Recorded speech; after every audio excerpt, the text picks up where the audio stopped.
Hey ladies, bonjour et bienvenue dans cette vidéo où je vais vous apprendre une petite routine pour vous relaxer avant de faire vos lives, que ce soit sur Insta, sur YouTube ou alors sur Instagram. Bonjour à tous, ici Miali, coach en mindset et en prise de parole en public pour les femmes entrepreneurs millennials qui veulent exceller en prise de parole, que ce soit donc en public, sur les réseaux sociaux ou encore par téléphone. Je les aide à attirer la clientèle idéale et des partenariats inspirants dont elles n'osent pas rêver. Et aujourd'hui, on va voir comment se relaxer pour prendre confiance en soi avant de faire un live sur les réseaux sociaux. Les réseaux sociaux, c'est magnifique pour pouvoir promouvoir son service. On peut utiliser des posts, on peut utiliser des stories et aussi on peut faire des lives, on peut également faire des réels. Énormément de fonctionnalités pour trouver un moyen de promouvoir son service plusieurs fois par jour. Et les lives en font partie. Mais ce que j'entends assez souvent, c'est moi, je n'ose pas faire des lives parce qu'en fait, j'ai pas envie qu'on voit ma tête. J'ai peur de parler parce que j'ai peur des réactions. Je ne sais pas trop comment gérer tout ça parce que c'est la première fois que je le fais. Et en fait, ce que je remarque, c'est qu'il y a beaucoup de personnes qui ne se sentent pas à l'aise de faire des lives. Pourtant, elles ont tellement de belles choses à offrir et je me dis que ce serait dommage de gâcher son potentiel juste parce qu'on n'a pas envie de montrer sa tête. Du coup, comme je connais un petit peu ce problème-là, pour l'avoir vécu moi aussi, j'ai décidé de vous présenter une petite routine pour vous aider à vous relaxer, à vous conditionner et à prendre confiance en vous avant de faire des lives. Encore mieux, je vais vous montrer ce qu'on peut faire avant de faire un live, ce qu'il faut faire pendant le live et ce qu'il va falloir faire après le live. Alors avant toute chose, si ce n'est pas déjà fait, n'oubliez pas de vous abonner sur ma chaîne pour avoir les vidéos directement sur ma boîte mail et également avoir accès à toutes les playlists, que ce soit en développement personnel, sur le mindset, sur le business et sur les techniques de prise de parole en public. On va commencer. Déjà, pour vous rassurer, commencez à préparer vos sujets 24 heures ou 48 heures selon votre emploi du temps avant de passer en live. Si ce n'est pas votre truc d'improviser tout de suite, si vous ne vous sentez pas à l'aise tout de suite d'être devant la caméra, je vous conseille de préparer bien le sujet.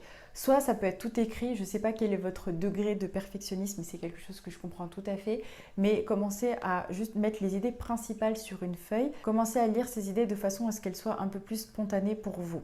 Quand vous aurez l'habitude, vous pourrez faire ça même une demi-heure avant, ce sera ok. Mais si vous avez vraiment le trac, et d'ailleurs je vous invite à regarder ma vidéo sur les différences qu'il y a entre le stress et le trac, je vous conseille de le faire 24 heures ou 48 heures à l'avance parce que comme ça, au moins, vous savez que c'est fait. Et comme ça, même si vous passez en live, vous savez que quoi qu'il arrive, ce point-là aura été traité dans un coin de votre tête. Ensuite, entre 30 et 45 minutes avant votre live, vous pouvez faire des exercices de relaxation, de respiration et de méditation afin de vous détendre le plus possible. Ce que vous pouvez faire, c'est commencer par travailler votre respiration.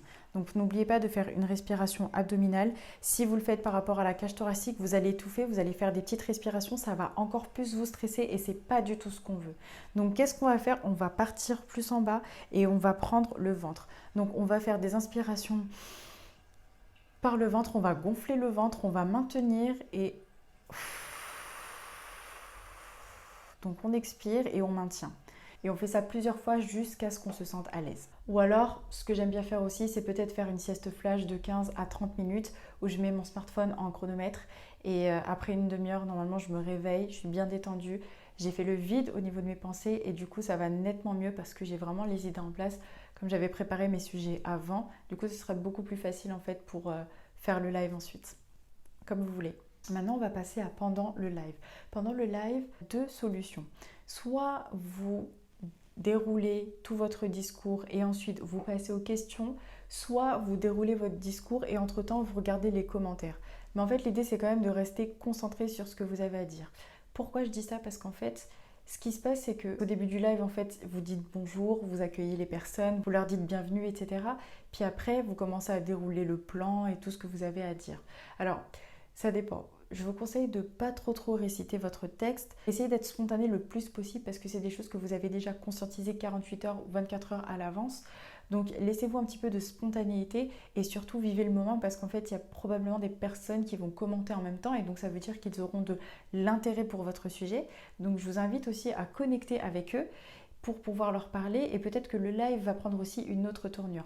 Peut-être que vous avez prévu des choses dans votre texte, ce qui est bien parce que du coup si jamais vous êtes perdu, vous pouvez y revenir. Ça c'est l'avantage de la préparation. Mais après, ce qui se passe, c'est que vous allez chercher à connecter avec votre clientèle idéale.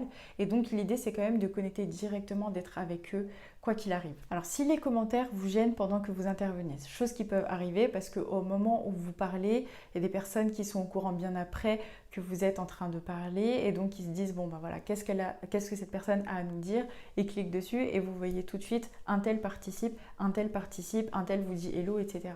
Il faut penser aux personnes qui sont déjà là depuis longtemps et qui ont déjà respecté l'horaire en fait, de ne pas couper sans arrêt votre conversation. Je comprends tout à fait ce que c'est parce que moi aussi des fois je me fais avoir par rapport à ça, c'est-à-dire que en fait ça fait un effet pop-up, c'est-à-dire que quand on voit tout de suite qu'il y a des personnes qui nous disent bonjour, on a envie de redire bonjour derrière, mais en fait il faut penser au replay et il faut penser aux personnes qui sont déjà là et donc vous êtes sur un élan dans une argumentation et donc ça coupe directement et parfois ça peut pas forcément être confortable pour les auditeurs. Donc soit vous déroulez tout ce que vous avez à dire et ensuite vous répondez aux commentaires ou aux questions, c'est possible, ou alors vous pouvez alterner et votre discours et les commentaires, mais alors dans ce cas, il faut que ce soit vraiment fait intelligemment, c'est-à-dire que vous allez commencer une première partie, vous allez faire une petite pause et vous allez dire je vais voir s'il y a des commentaires par rapport à ce point-là pour voir si on peut réagir directement. Et après vous passez au point suivant. Ce qui est bien avec les lives, c'est que vous pouvez vraiment improviser. Encore une fois, c'est votre marché qui compte, c'est votre clientèle qui compte. Vous répondez à un besoin.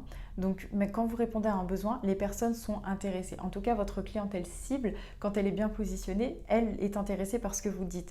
Donc surtout, regardez ce qu'ils ont à vous dire s'ils vous écrivent des choses. Clairement. Et enfin, à la fin du live, bien évidemment, vous remerciez les personnes, cela va sans dire. Et surtout, dès que vous avez fini sur terminer la vidéo, vous célébrez. Vous avez passé un pas en avant, vous n'étiez pas capable de faire des lives avant, aujourd'hui vous savez en faire.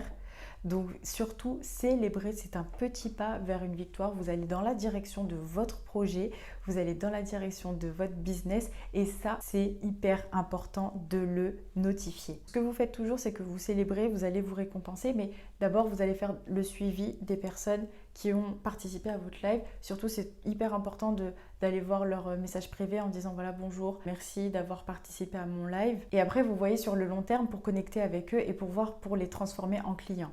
Parfois, je sais qu'il y a des personnes, après ça dépend des années de business, mais il y en a qui transforment directement en clients pendant les lives. C'est absolument possible. Mais quand vous commencez et que vous n'êtes pas encore connu, l'idée c'est vraiment de montrer que voilà, vous êtes vraiment intéressé non seulement pour répondre à un besoin, mais en plus vous êtes intéressé à la personne qui est venue vous voir. Notifier un effort, c'est très important. Comme ça, la personne va se sentir touchée et se dire « Ah bah elle a vu que j'étais dans le live » et ça c'est toujours agréable de se sentir valorisé. En fait, vous valorisez votre clientèle idéale et ça c'est un très bon point. Bien évidemment, n'oubliez pas de repartager vos lives, que ce soit en IGTV ou que ce soit sur votre profil Facebook. Faites des petits extraits en réel si le live était beaucoup trop long. Je sais qu'il y en a qui font des lives de 3 heures, d'autres des lives de 1 heure, d'autres des lives d'une demi-heure. Tout dépend de vos capacités. Mais en tout cas, faites des petits extraits et mettez-les en réel, mettez-les dans vos feeds, mettez-les sur Facebook. Comme ça, vous allez pouvoir promouvoir sans arrêt votre service et vous allez donner envie aux gens de venir vous voir et de vous connaître mieux. Dans tous les cas, n'oubliez pas d'avoir de la gratitude pour ce que vous venez de faire parce que faire des lives, je peux comprendre combien c'est pas forcément évident pour tout le monde de montrer sa tête, encore une fois, de montrer son visage. J'ai fait une vidéo récemment sur les différences entre le stress et le trac, mais j'en ai fait une aussi sur l'importance de parler de vos services sur les réseaux sociaux. Donc je vous invite à regarder, toutes ces vidéos sont disponibles dans ma chaîne à la playlist développement personnel. Si vous avez besoin d'avoir des techniques de base en matière de prise de parole en public, vous avez cette vidéo dans la rubrique technique. Donc voilà, en tout cas, vous allez être gâtés et j'espère que cette vidéo vous a plu. Si c'est le cas, mettez un petit like et sinon commentez ma vidéo. Abonnez-vous à ma chaîne, comme ça vous êtes sûr d'avoir les vidéos directement dans vos boîtes mail et aussi avoir accès à toutes les playlists et à une prochaine vidéo.